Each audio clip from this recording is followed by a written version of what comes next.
E nós vamos fazer contato com o coordenador da Rede Análise Covid-19, cientista de dados, Isaac Schwarzhaupt. Bom dia, Isaac.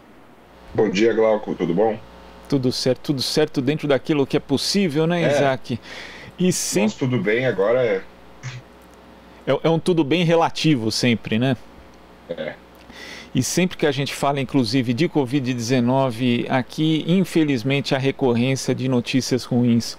Ontem mesmo o Brasil bateu mais um recorde na média móvel de mortes pela Covid-19, levando em consideração os dados dos últimos 7 dias, chegando a 2.634 óbitos, segundo informações do Conselho Nacional de Secretários de Saúde.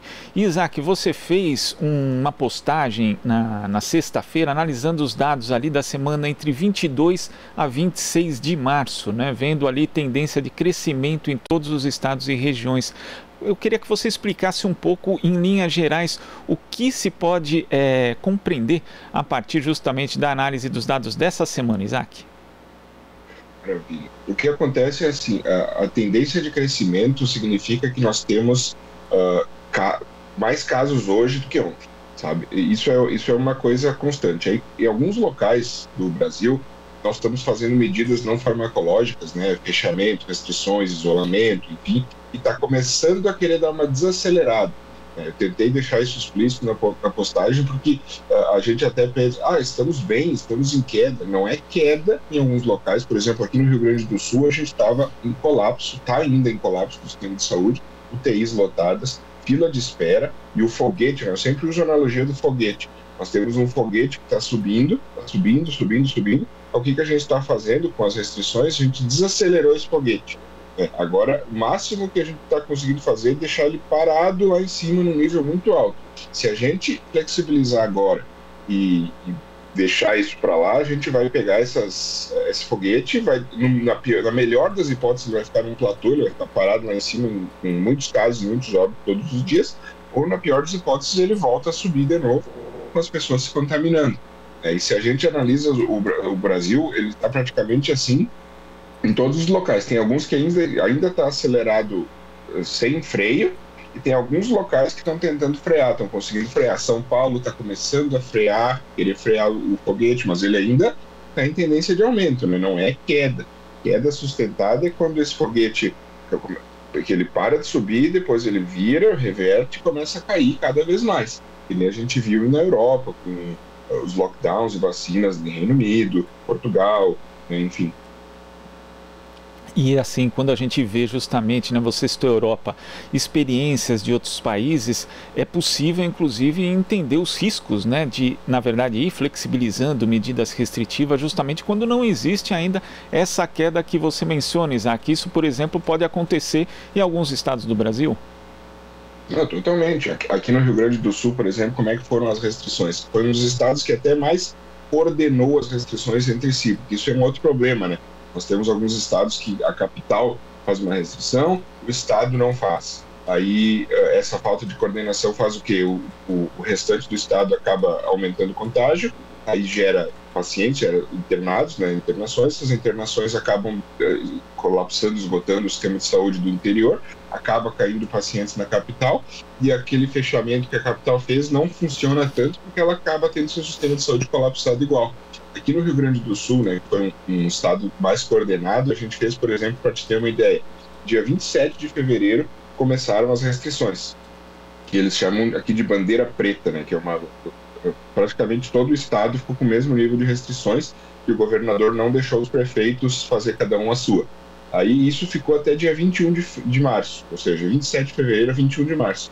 Isso serviu para desacelerar, né, os casos, e começou a desacelerar os casos, começou a diminuir, mas ainda tem UTI lotada, ainda tem fila de espera, e aí a flexibilização foi feita no dia 22 de março.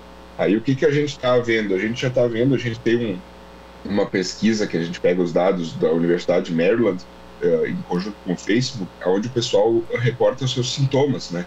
O pessoal responde a pesquisa, é sorteado pelo Facebook e diz, você está com sintomas? Quais sintomas? A partir de que data? E a gente estava notando uma queda, a gente já começou a notar parou de cair e começou a estabilizar essa queda, ou seja, flexibilizou antes do tempo, né? Já tá começando a aparecer né, um repique ali, um aumento, que se a gente deixar, a gente já sabe onde é que isso aí vai, né? Agora, Isaac, você toca num ponto importante, essa questão da articulação de Estado, municípios, porque em nenhum momento, né, o Brasil teve 4 ministros da saúde diferentes, em nenhum momento houve uma coordenação nacional para justamente articular ações de combate à Covid-19. E agora a gente vê também desencontro entre estados e municípios. Tivemos no Rio de Janeiro, a cidade do Rio se unindo a Niterói para tomar medidas restritivas, né? Mas o governo do estado não participou bem disso, as negociações não foram bem sucedidas. Aqui em São Paulo, por exemplo, nós tivemos a capital paulista decretando um mega feriado, o prefeito resistindo à ideia de lockdown, um mega feriado, o que acabou resultando inclusive de pessoas saindo da capital e indo para o litoral. A Baixada Santista fez um lockdown, né, justamente para evitar a entrada desses turistas, mas a gente tem notícias de gente furando barreiras sanitárias também no litoral norte, furando ali a barreira em São Sebastião, ou seja, uma ação totalmente descoordenada. E quais os frutos, na verdade, o que pode sair desse tipo de ação descoordenada? Pode melhorar num local, mas acabar piorando em outro e depois, mais à frente, piorando de uma forma mais geral, Isaac? Uhum. Isso, é exatamente isso, Glauco, porque um exemplo que já aconteceu, que a gente pode pegar, é Minas Gerais. Minas Gerais, a gente viu lá em janeiro o Belo Horizonte fechando, né? Foi fechada, e aí o estado não fechou. O estado começou a aumentar o contágio, e a capital fechada, baixando o seu contágio. Quando a capital estava mais ou menos em nível de abrir, eu digo mais ou menos porque nenhum local do Brasil conseguiu fazer queda sustentada até para abrir no momento certo, mas estava melhor do que o resto do estado, a capital. Aí eles abriram, quando eles abriram, eles começaram a receber pacientes do interior, porque o interior já estava esgotado, muitos casos, e aí logo em seguida eles já tiveram que fechar de novo porque eles não tinham hospital e o contágio começou a tomar conta de Belo Horizonte também. A gente está vendo isso no Rio de Janeiro, né, com a capital fazendo uma ação descoordenada do estado, a gente está vendo isso em São Paulo, e isso tem alguns outros problemas também, porque o que acontece? Primeiro, que mensagem que isso passa para a população, né, de que não se tem coordenação nenhuma. E outra coisa, descredibiliza a ferramenta, né, porque é uma ferramenta, é uma medida não farmacológica, que é o que hoje os governantes e os gestores públicos têm na mão para conseguir parar a transmissão. É isso que eles têm na mão hoje. A gente está com pouca vacinação, pouca cobertura vacinal, então o que a gente tem na mão nesse momento? Medidas não farmacológicas, que são distanciamento, máscara, fechamento. Se a gente não passa a mensagem correta de que o momento não é para ficarmos perto uns dos outros, porque a gente está arrumando para um colapso, o que acontece? Viagens, feriado, pessoal viajando, pessoal indo visitar a família na Páscoa, fazendo encontros, que é justamente o contrário do que tinha que acontecer agora. Agora a gente tem que ficar, as pessoas, né, nós que somos os vetores da doença, longe uns dos outros, né, por um tempo, para baixar o ciclo de contágio, ficar acompanhando, e esses casos têm que parar de crescer, começar a cair e chegar lá embaixo.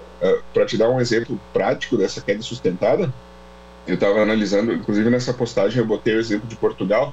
Portugal fez a queda ficar sustentada, a taxa de crescimento, né, que é os casos de hoje dividido pelos casos de ontem, passaram a ser a taxa de queda, ou seja, ficou abaixo de zero, começou a cair, e aí, claro, flexibilizaram, começou a voltar. Aí todo mundo diz assim, nossa, reabriu, volta, não adianta muito. Só que o que acontece? Eles estavam com 15 mil novos casos dia. 15 mil, que para eles é um monte, é um absurdo. E agora eles estão em torno de 400, 300 novos casos dia. É muito mais controlável o teste, muito mais controlável com o rastreio, muito mais controlável com o rastreamento de contatos. Então, a gente sabe que se a gente baixar, flexibilizar, esse número começa a voltar, mas aí a gente tem controle de onde está começando os surtos, de onde estão vindo os casos. Então, isso é uma coisa que não dá para dizer que nem adianta fechar, porque se fechar e reabrir, vai voltar. Vai voltar, mas num nível tão lá embaixo, que nem a gente já viu, Austrália, Nova Zelândia, em 13 casos, eles fecham tudo. E o que acontece? Elimina a transmissão comunitária, não gera, da grande maioria das vezes, não gera nenhum óbito, volta ao normal, depois acontece uma importação de casos de fora, de novo, eles têm que fazer uma restrição firme, pequena, e eles evitam colapso, eles evitam problemas econômicos, né? Então é muito melhor essas medidas não farmacológicas coordenadas. E é importante essa sua explicação também, Isaac, porque às vezes as pessoas, né, a gente vê circulando muita gente dizendo, olha, porque tal país fez lockdown, depois cresceu tudo de novo. Não é que cresceu tudo de novo, que na verdade houve uma queda e ali depois, quando se flexibiliza, volta a crescer, mas não no patamar anterior, né? Quando se faz esse lockdown de verdade, existe de fato esse efeito de diminuir, de reduzir os casos. E uma coisa que as pessoas às vezes não têm noção é o quanto os profissionais de saúde estão sofrendo nesse momento, né? É gente sem férias, gente sem possibilidade de folga, com um sistema em colapso, faltando insumos. Quer dizer, isso se torna ainda mais necessário nesse cenário de colapso, né? Tomar essas medidas restritivas mais rígidas, não, Isaac? Totalmente, porque o que acontece?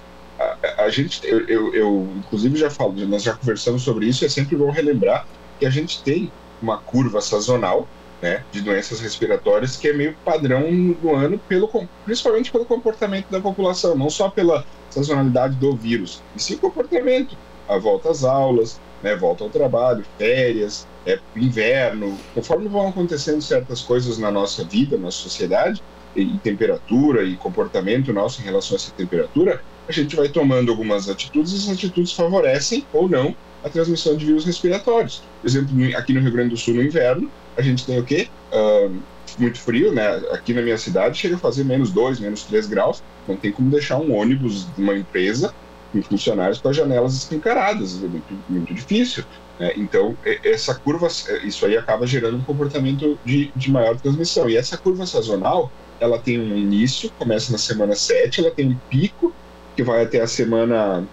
Começa na semana 12, às vezes vai até a semana 15, 19 no máximo, e depois ela começa a cair, né, e ela dá uma folga para esses profissionais de saúde. Por isso que eu estou falando dessa curva. Então, chega no final do ano, ali com mais ou menos setembro, começa uma queda, e isso alivia. Os profissionais de saúde conseguem fazer as trocas, conseguem tirar férias, conseguem se reabastecer, conseguem fazer, né, dar uma baixada na demanda, né, nos hospitais, e depois ali por final de fevereiro, início de março, volta. Inclusive, a primeira vez que nós conversamos aqui era sobre esse alerta, né?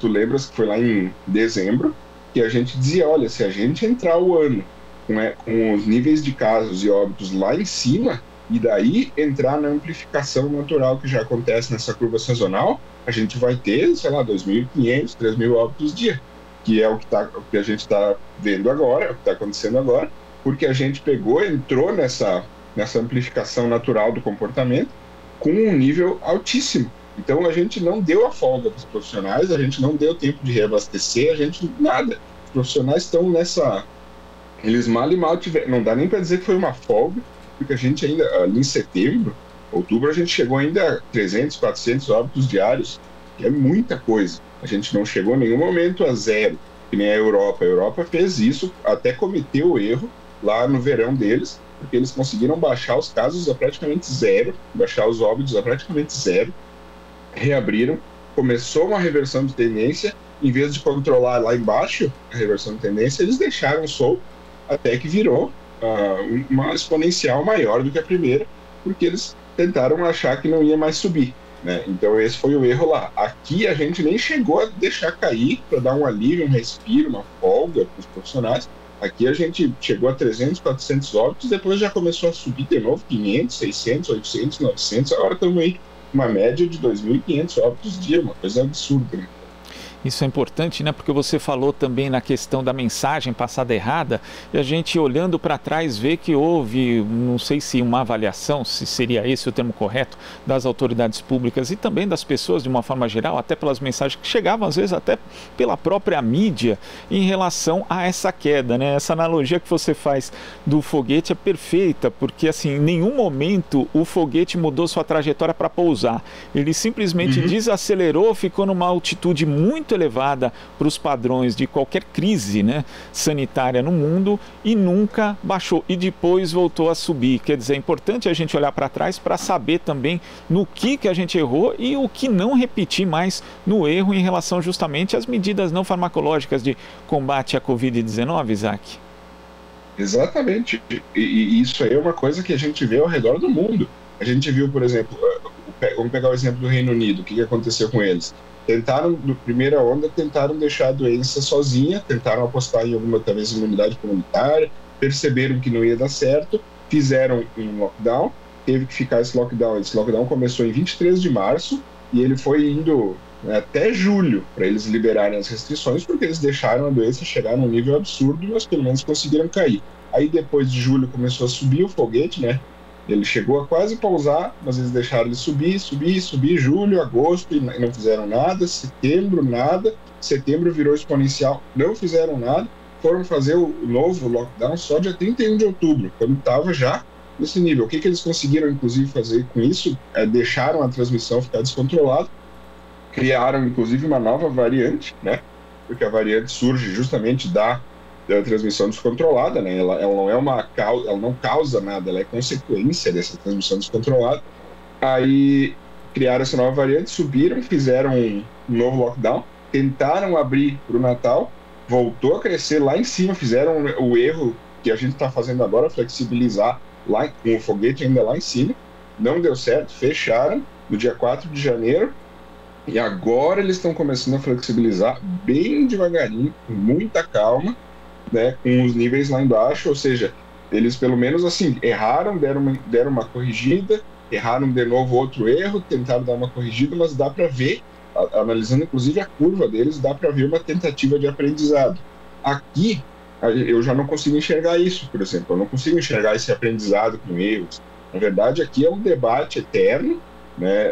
A gente fica debatendo enquanto o vírus fica solto, transmitindo, contaminando as pessoas e praticamente sem, né? Eu noto, por exemplo, que a queda na transmissão, quando acontece, muitas vezes ela se dá, às vezes até sem decreto, ela se dá num formato que a gente chama de isolamento endógeno, que é de dentro para fora, ou seja, as pessoas percebem que a doença começa a chegar perto, começa, meu tio tá ruim, minha mãe tá ruim, o vizinho faleceu, a gente começa a perceber a doença chegando perto e a própria pessoa reduz a sua mobilidade de uma forma natural, assim, sem necessariamente alguém trancar ela em casa, ela mesma faz isso, daí ela reduz a mobilidade, começa a dar uma desacelerada, uma leve desacelerada, né, porque dá essa redução na mobilidade, e aí a gente, estamos bem, não estamos bem, porque isso aí a doença ainda está lá em cima, os profissionais ainda estão sofrendo, e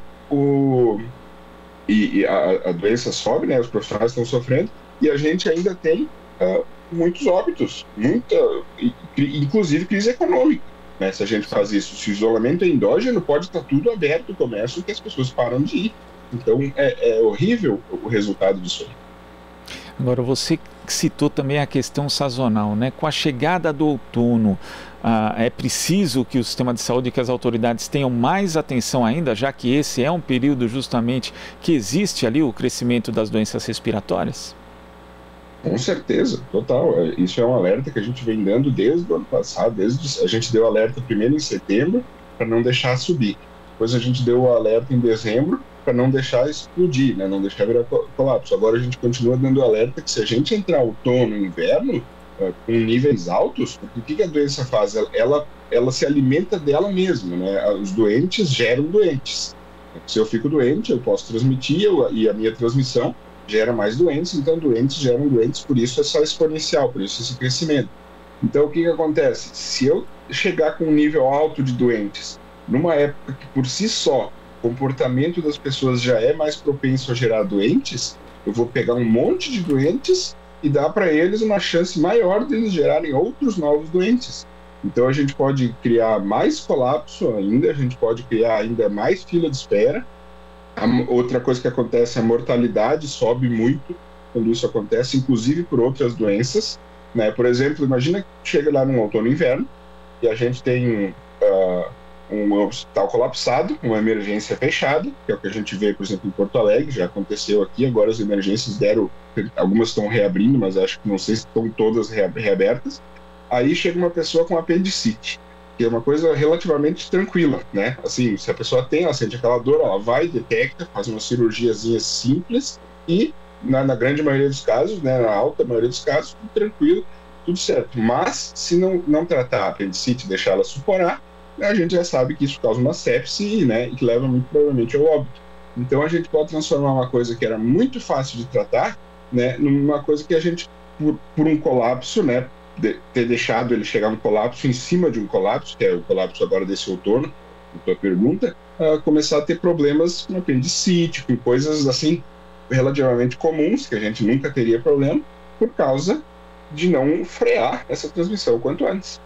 A gente já vive, inclusive, esse problema, né? Na semana passada tivemos o Dia Mundial de Combate à Tuberculose, com a tuberculose, que é uma doença tratável, mas que se é interrompido ali o tratamento, ela pode causar consequências sérias, inclusive a própria morte. E a gente tem também, né, Isaac, a vacinação contra a gripe, que não se sabe o quanto que ela vai ficar comprometida, justamente por conta da questão do acesso das pessoas ao sistema público de saúde. Então, tudo isso é muito preocupante, por isso que as medidas aí de contenção, né, as não farmacológicas de combate à Covid, elas têm que estar na primeira ordem.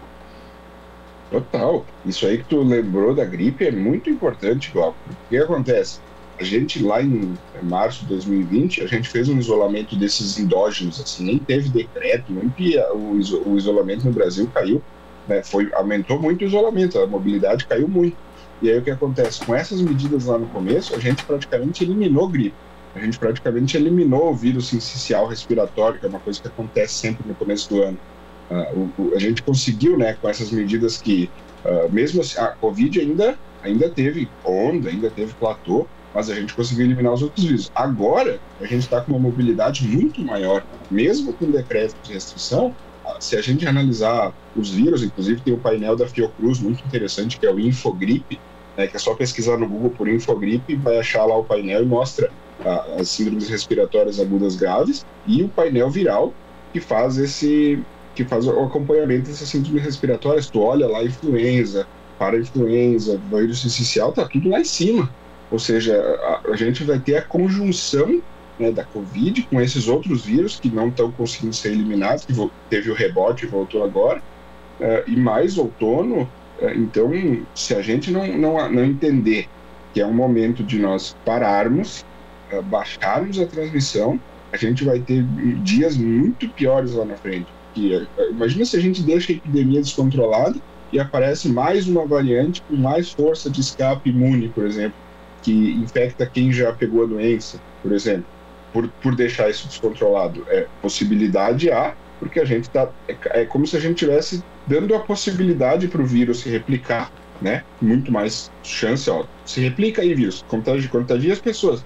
Cada vez que ele se replica, ele dá uma mudadinha, né? Uma dessas mudadinhas ele pode ser pior para ele, ou pode ser, né? Raramente acontece, ainda bem que é raro, mas acontece, a gente está vendo variantes de preocupação, que pode causar um problema ainda maior. Aí o que acontece? Foi a variante a causa, a gente ouviu isso muito, né? De que a variante foi uma consequência de uma transmissão descontrolada. Foi só, eu uso a analogia de que era uma fogueira gigante e a gente pegou e jogou um tonel de gasolina na fogueira. Por isso que a gente fez, mas já tinha uma fogueira muito grande. Se a gente jogasse um tonel de gasolina no chão, não ia acontecer nada, né? Ia cair o tonel. Se a gente jogasse um tonel de gasolina numa fogueira, ia explodir, que foi o que aconteceu agora. Isaac, você cita o Infogripe, né, e um boletim que foi inclusive divulgado no final de semana mostra ali que desde 2020 as mortes por síndrome respiratória aguda grave chegaram a provavelmente 400 mil, porque existe ali um atraso ainda de notificação. Porcentagem disso, inclusive, ali deu negativo para a doença causada por vírus, mas a gente sabe que existem problemas, inclusive, na coleta desses testes. São testes diferentes que são aplicados conforme o lugar do Brasil. E quando a gente olha, na verdade, a referência do ano de 2019, que não se chegou a 5 mil mortes, né, por síndrome respiratória aguda grave, dá para perceber o tamanho da tragédia, porque provavelmente a gente vai chegar ainda nesse primeiro semestre com um número 100 vezes maior. Isso explicita um pouco o tamanho da crise, mas também um outro ponto que é a subnotificação dos casos de Covid-19 no Brasil, Isaac. Totalmente. E essa subnotificação de óbitos que tu bem disseste, ela acontece, e a gente inclusive fez uns estudos na rede de análise Covid, o professor Miguel Buelta fez um estudo em novembro. Agora ele está atualizando, e ele sempre chega nesse valor de 38%, 40% de óbitos que não conseguem ter a confirmação de Covid, porque fica fora da janela de teste, né? É difícil de dar o diagnóstico, acontece, a pessoa às vezes fica muito tempo internada, né, e não consegue mais ter testes no final ali da internação, quando vira o óbito, e acaba sendo uma síndrome respiratória aguda grave não identificada.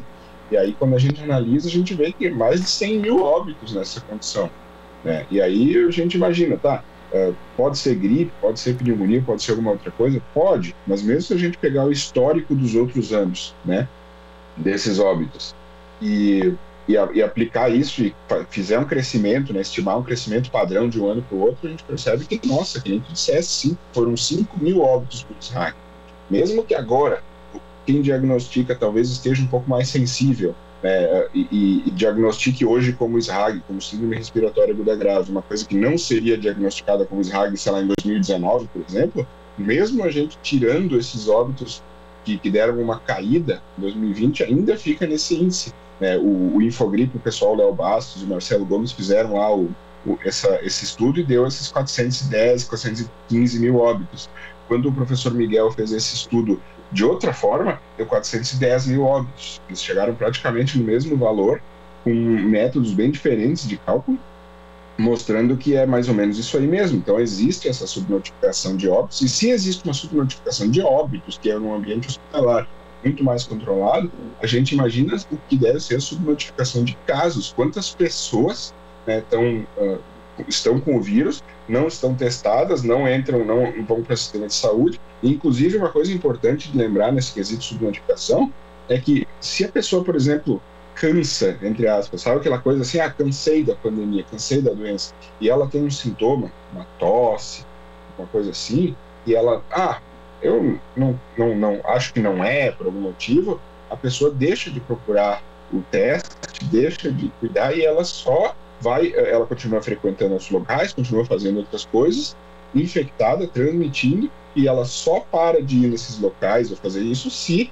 é impossibilitada por um decreto, né? Porque ela não toma mais nenhuma atitude de prevenção, entendeu? Então, por isso, né, juntando a subnotificação com a fala de antes, a gente percebe a necessidade de uma medida não farmacológica tão forte, né, hoje, porque a gente imagina se eu sou uma pessoa que não tô mais nem aí com isso aí, cansei dessa epidemia, cansei de ficar em casa, e saio e não tô mais nem aí, e eu tenho essa permissão para isso, eu posso fazer isso, eu vou transmitir para outras pessoas, e a maioria desses casos, por não procurarem testagem, porque a gente testa de forma reativa, a gente reage à doença, né? Se uma pessoa doente chega no posto, chega na testagem, ela é testada. Não há uma vigilância que vai na casa das pessoas testar elas de forma proativa, né? A gente testa de forma reativa. Então, a doença, normalmente, ela reage. O que a gente viu aqui no Rio Grande do Sul, e provavelmente em outros locais, caso haja colapso, tomara que não,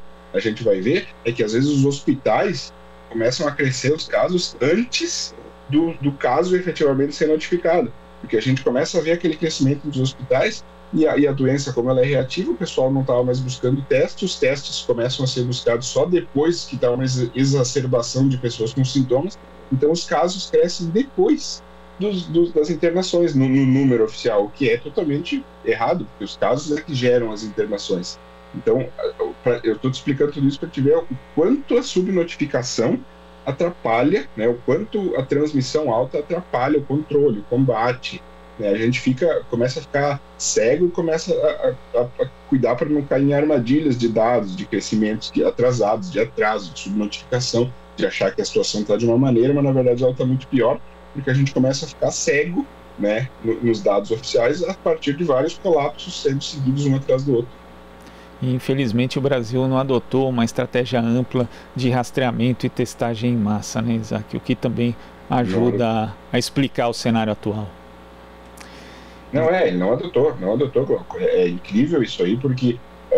e outra coisa, se deixar chegar a níveis absurdos e altíssimos como agora, fica quase praticamente impossível. Como é que a gente vai rastrear casos e contatos de 100 mil novas pessoas por dia no Brasil, né? Que nem 90, 100 mil novos casos por dia, como é que nós vamos rastrear eles e mais os contatos deles? Vira uma tarefa hercúlea, uma tarefa absurda. Então, isso é a importância de fazer aquela queda sustentada, quando a gente tiver poucos casos, a gente pode acionar as equipes de vigilância para fazer esse rastreio, né? Então, mesmo que a gente, decidimos que vamos fazer o melhor rastreio possível, mesmo assim a gente precisa primeiro baixar a transmissão. Tá certo, Isaac, queria agradecer demais sua participação aqui no Jornal Brasil Atual, sempre bom ouvir aí as suas análises, as suas explicações. Até a próxima. Valeu, Glauco, eu que agradeço a oportunidade e estamos aí, só quando precisar, né, estamos à disposição, é só chamar a gente. Abraço. A gente ama, abraço. Conversamos aqui com o coordenador na Rede Análise Covid-19 cientista de dados, Isaac Schwartzhaupt. Você está ouvindo Jornal Brasil Atual. As notícias que os outros não dão.